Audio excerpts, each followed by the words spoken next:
Sa loob ng 78 taon, ang Presidential Broadcast Service, Bureau of Broadcast Services, sa pangunguna ng Radyo Pilipinas, Radyo Publiko, ay naging boses ng bayan, kasama ng lahat ng Pilipino sa bawat yugto ng kasaysayan. Mula sa pagsahimpapawid ng aming unang estasyong DZFM sa Maynila noong 1947 hanggang sa patuloy na paglago ng 36 na himpilan ng Presidential Broadcast Service sa bansa sa kasalukuyan. Hindi matitinag ang aming misyon, maghatid ng tapat na impormasyon at makabuluhang kaalaman para sa mamamayang Pilipino. Kasabay ang patuloy na pagpapaigting ng 31 provincial radio stations ng Radyo Pilipinas, Radyo Publiko sa bansa. Patunay ng aming tuloy-tuloy na pagsisikap sa paghahatid serbisyo ang pag-angat ng Radyo Pilipinas, Radyo Publiko sa top 5 AM stations sa Metro Manila na ipinagpapasalamat namin sa inyong patuloy na pagtitiwala.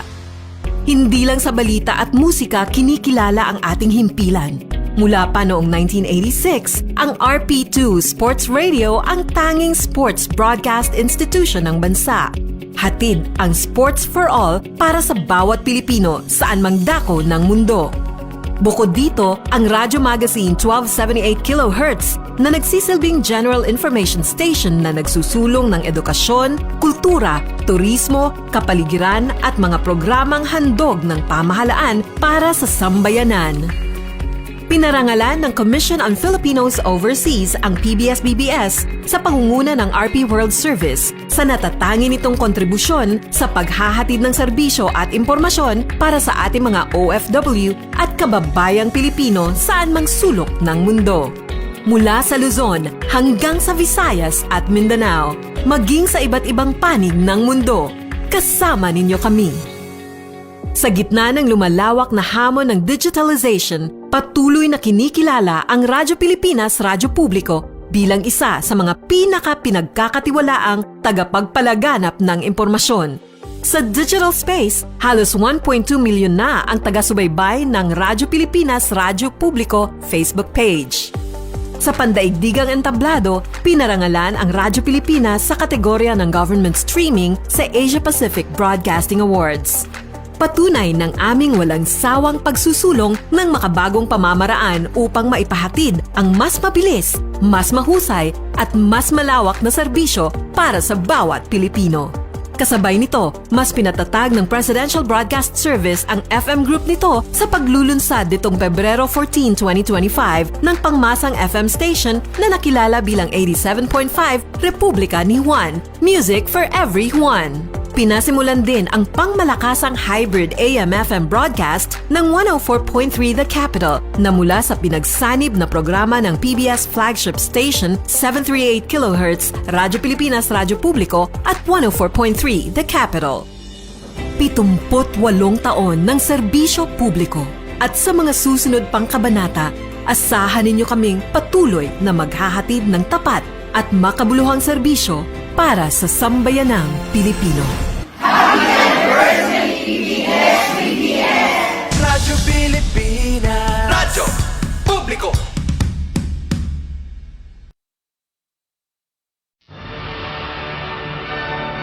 From the Presidential Palace, Manila, Dateline Malacañang.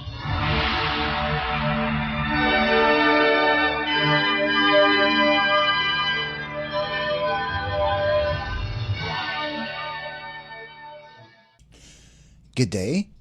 This is Dateline Malacañang.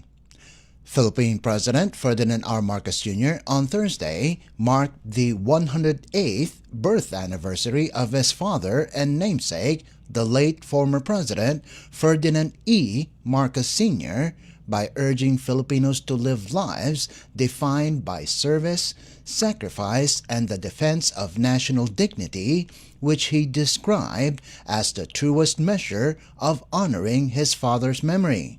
Speaking at a wreath-laying ceremony at Marcos Monument in Batac City, Ilocos Norte Province, the President said the late leader left behind a standard of leadership anchored on devotion to the nation and selflessness. The chief executive stressed that part of this legacy was an unwavering defense of Filipino dignity. President Marcos added that commemorating his father's life should not be confined to a ceremony but should be lived through daily concrete actions of service to others. President Marcos Jr. also recalled how Marcos Sr. often reminded him to make your own way rather than following a road well trodden, saying the pursuit of new paths was essential to progress. The commemoration began with a Thanksgiving Mass at the Immaculate Conception Parish, followed by the wreath laying at the Marcos Monument. The president later distributed medical equipment to local governments, witnessed a culinary showcase of Ilocano vegetable dishes, and received a floral crown and traditional Ilocano serenade as part of the Marcos Day celebrations. It is a legacy of service. It is a legacy of sacrifice. It is a legacy wherein he made it very clear to us that if you are going to be a good Ilocano, if you are going to be a good Filipino, then you must be willing to sacrifice everything, including your life, for the Filipino, for the Philippines. We must always remember that to provide good service, to be able to bring good service to our people, then that will need, that we must remember, we must be motivated by the lessons that he left with us, the lessons that we must exercise good judgment and always side with the national interest and the interest of Filipinos. In everything that we do, we must be motivated by a true commitment to service. And it must be driven by a true love of every single Filipino and a love for the Republic of the Philippines. That was Philippine President Ferdinand R. Marcos Jr. Dateline Malacañang. Philippine President Ferdinand R. Marcos Jr. has signed a law institutionalizing the transition to e-governance to foster a digitally empowered and integrated government through a regulated, secure, and robust information and communications technology, or ICT. Republic Act, or RA 12254, inked by the President on September 5th, applies to all executive, legislative, judicial, and constitutional offices, including local government units or LGUs, state universities and colleges or SUCs, and government-owned or controlled corporations or GOCCs. The new law also covers government instrumentalities located in the Philippines and abroad, which provide services covering business and non-business related transactions. RA 12254 encompasses back-end operations within and between government agencies, including data sharing and coordination for policy making, planning, and decision-making, as well as other interagency functions. The Department of Information and Communications Technology, or DICT, designated as the lead implementing body and administrator of RA 12254, is mandated to ensure that all ICT projects in the Philippines will be done in accordance with the National ICT Development Agenda and E-Government Master Plan as provided under RA 10844, or the Department of Information and Communications Technology Act of 2015.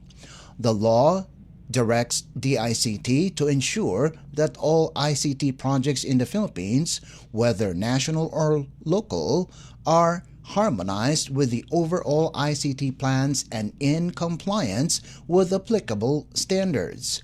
Within the year of RA 12254's implementation, the government will establish a unified e-governance project management office, or eGov UPMO, to oversee portfolio, program, and project management across agencies.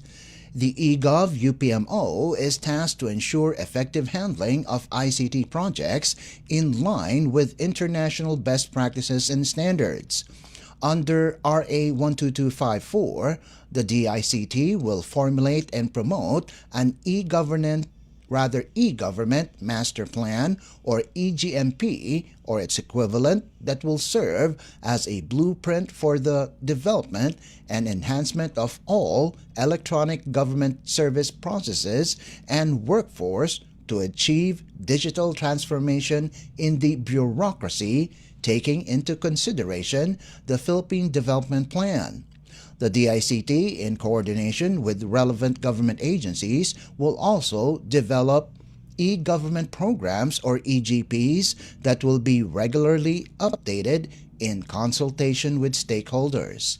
EGPs include the Citizen Frontline Delivery Services Platform, Electronic Local Government Unit, or ELGU system, Government Digital Payment Systems, Government Public Key Infrastructure Program, Online Public Service Portal, and Philippine Digital Health System. The DICT will conduct a mandatory privacy impact assessment according to relevant National Privacy Commission guidelines on the proposed systems for processing personal data, including in the EGMP before its publication, to identify privacy risks and establish the appropriate control framework in line with existing data privacy and cybersecurity standards. The DICT will also prescribe and implement minimum information security standard for e-government, aligned with internationally accepted standards, relevant laws, rules, and regulations, including its own policies to ensure the security of all ICT systems. The DICT, in coordination with relevant government agencies and stakeholders, will issue guidelines for the protection of the government's critical information infrastructure identified in the EGMP. Subject to compliance with existing laws, rules, and regulations, the Free Public Internet Access Program will utilize the Free Public Internet Access Fund, or FPIAF, to provide necessary computer systems, programs, databases, management and information systems, and core transmission and distribution networks to facilitate knowledge building among citizens. National government agencies, offices, instrumentalities, including local governments, are mandated to consistently enhance their existing websites and establish an e-bulletin board for efficient information dissemination. According to RA 12254, national and local governments are not prohibited from entering into contracts, agreements, or partnerships with the private sector to provide various resources, assets, and services. Any and all contracts or agreements with the private sector within the context of the law will be subject to the laws and rules on public accountability, transparency, and good governance. The DICT is instructed to reorganize and restructure its ICT Literacy and Competency Development Bureau to develop rules and policies for the operations of the ICT Academy for E-Governance. RA 12254, made public on Thursday, takes effect 15 days after its publication in the Official Gazette or in any newspaper of general circulation. Dateline Malacañang. Philippine President Ferdinand R. Marcos Jr. has created an independent fact-finding body to investigate alleged irregularities in government flood control and other infrastructure projects, citing threats to public safety and erosion of public trust. Established through Executive Order or EO 94, signed and made public Thursday, the Independent Commission for Infrastructure or ICI will consist of a chairperson and 2 members of proven competence and integrity, supported by an executive director with the rank of undersecretary and a full secretariat to handle technical and administrative work. The Commission may also enlist experts and professionals as advisors or consultants to aid in its probe. Malacañang said the President will announce members of the Commission very shortly following the publication of the EO. The ICI's mandate is to hear, investigate, and gather evidence on anomalies, misuse of funds, and possible corruption in the planning, financing, and implementation of government projects with priority on flood control works undertaken in the past 10 years. The Commission is empowered to issue subpoenas, compel the production of documents, recommend criminal, civil, and administrative cases before the Department of Justice, the Office of the Ombudsman, and the Civil Service Commission, and coordinate with other government agencies. It may also recommend asset freezes, hold departure orders, and preventive suspensions to preserve the integrity of investigations. Flood control projects, which have consistently received billions in annual allocations, have been flagged as prone to corruption due to repeated delays, substandard construction, and alleged misuse of funds despite their critical role in mitigating the impact of natural disasters. The ICI will submit monthly reports to the Office of the President and publish its accomplishments. It will operate until it has fulfilled its mandate or is dissolved by the President. Speaker Ferdinand Martin Romualdez expressed his full support for the President's decisive move in signing Executive Order No. 94. In a statement, Romualdez assured the Filipino people that if the Commission's investigation finds that some members of the House conspired with public works officials in anomalous projects, the House will never be a sanctuary for corruption. Meanwhile, the House Infrastructure Committee said it is looking forward to working with the Independent Commission.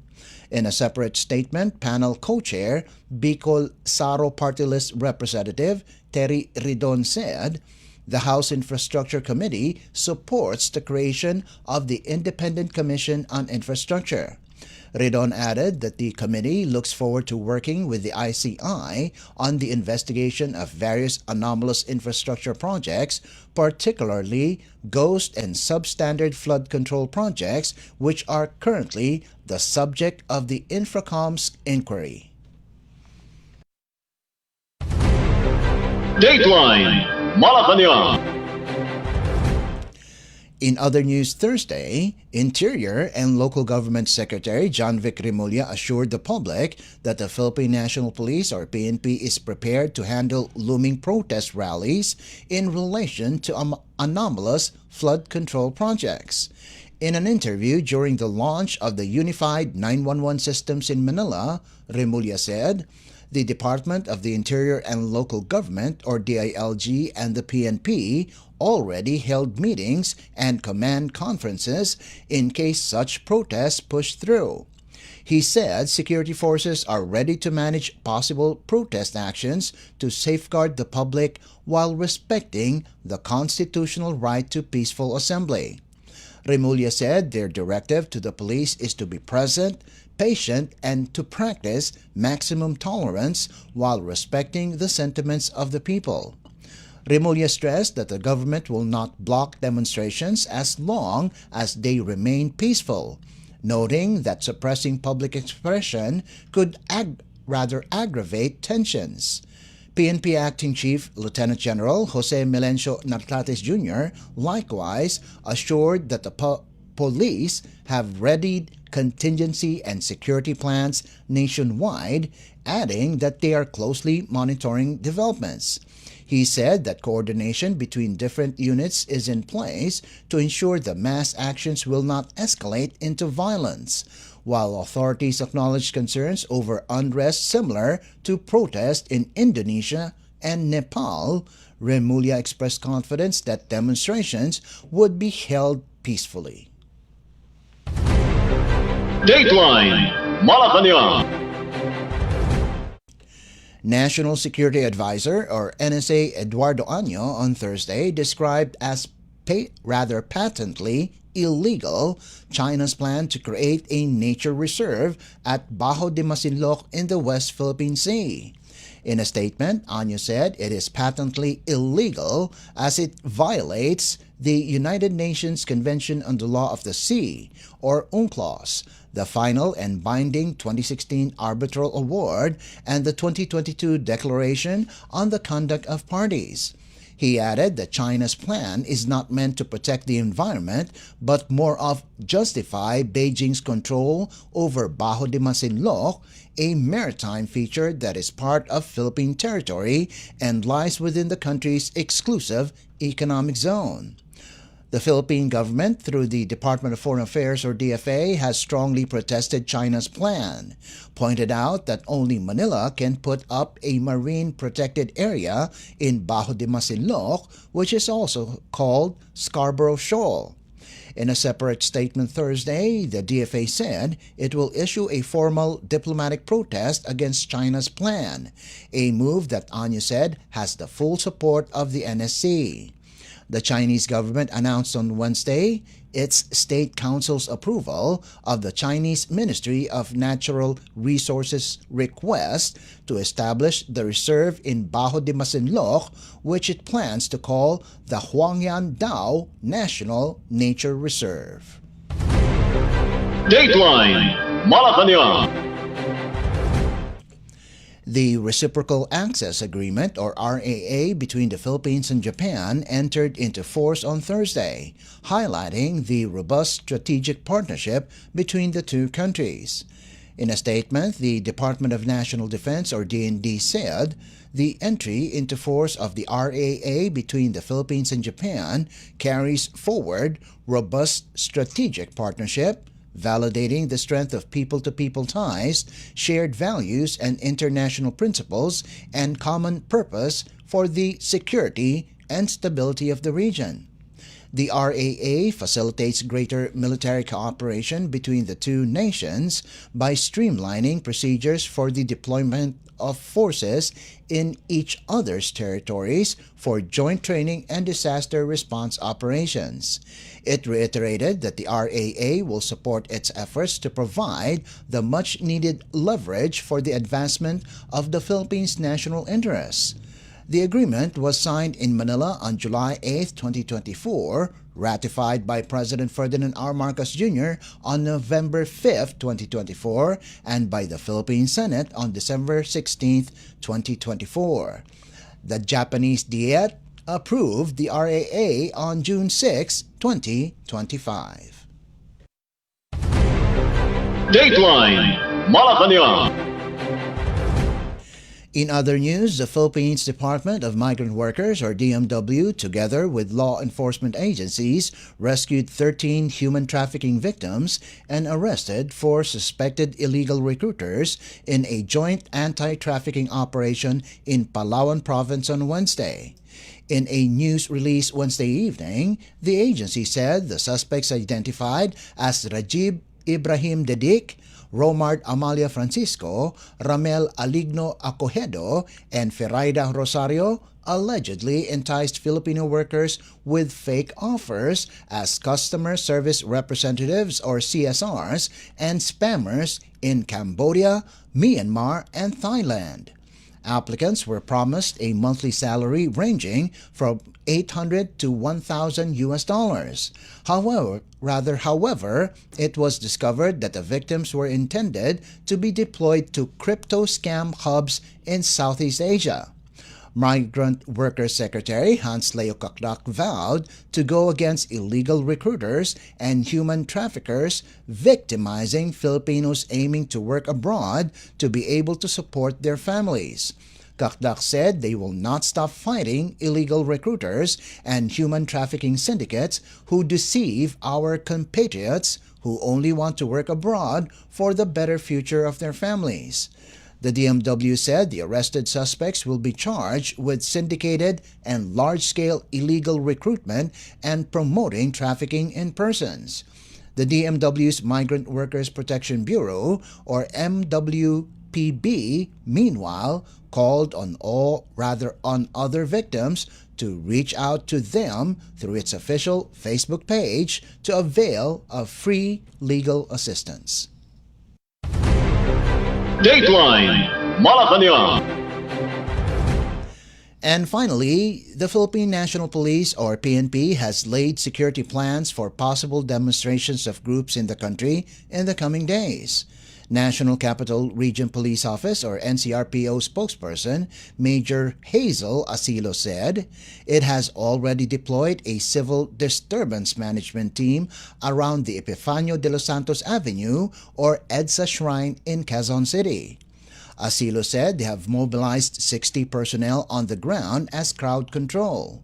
She added that maximum tolerance will be observed on the designated areas for protests, even as she reminded protesters to make sure they do not cause inconvenience.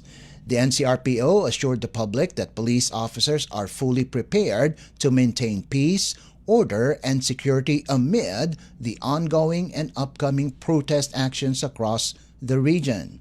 In a statement, the NCRPO reminded everyone that these freedoms must be carried out peacefully and responsively without endangering public safety or disrupting community life. Eastern Police District, or EPD, Brigadier General Aden Lagradante, meanwhile, said he has ordered 50 of his personnel to augment police officers in the area. Quezon City Police District, or QCPD Acting Chief Colonel Randy Glenn Silvio, also confirmed that he deployed 50 personnel in the area. The NCRPO said police units are on full alert and ready to protect both demonstrators and the general public, and security measures have been set to prevent untoward incidents such as clashes, vandalism, and traffic disruptions, while ensuring that the rights of all are safeguarded. On Thursday, Tindig Pilipinas, Akbayan, and Clergy for Good Governance trooped to the EDSA Shrine and called for the immediate formation of an independent commission to investigate the flood control mess. According to the Metropolitan Manila Development Authority, or MMDA, approximately 200 people rallied at EDSA Ortigas but were dispersed before noon. Meanwhile, PNP Acting Chief Lieutenant General Jose Melencio Nartates Jr. said the police force is closely monitoring the local security situation and is ready to suppress any form of unrest amid public outrage over anomalies in flood control projects. Nartates also assured the public that demonstrations similar to what was happening in Indonesia and Nepal will not happen in the country. Dateline Malacañang. Before we conclude our program, Radyo Pilipinas World Service of the Presidential Broadcast Service is live on audio streaming. Just download Evox PBS receiver on your Google Play Store or the App Store from your Apple phone. You can also visit our Facebook page and YouTube channel. Just type in and search for Radyo Pilipinas World Service. Kindly subscribe, like, and share our posts as well. And that concludes this edition of Dateline Malacañang. For Radyo Pilipinas World Service, this is Leo Magpayo. Good day and stay safe. From the Presidential Palace, Manila, Dateline Malacañang.